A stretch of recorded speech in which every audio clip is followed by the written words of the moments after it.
Now let's review this illustration 21-9B, as in boy.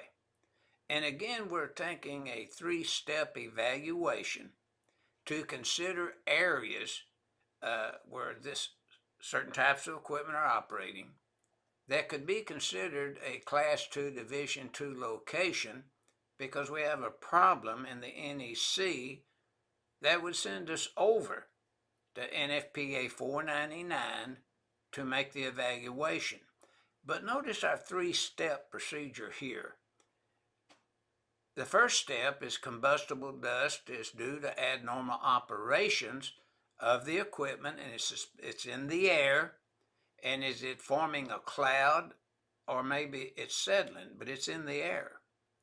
Two, where the combustible dust accumulations are present, but are normally not enough to interfere with the normal operation of the electrical equipment, even though it's in the air, or other apparatus, but could be as a result of infrequent malfunction or handling of the process equipment, that this dust could get loose and be in the air to form a cloud that we just looked at previously.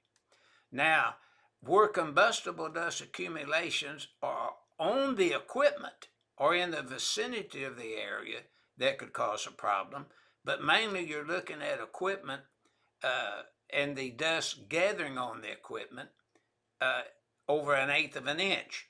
And then you're in an explosive amount of dust due to the equipment enclosure heating up due to the blanket of dust creating a problem where the components inside the enclosure heat up.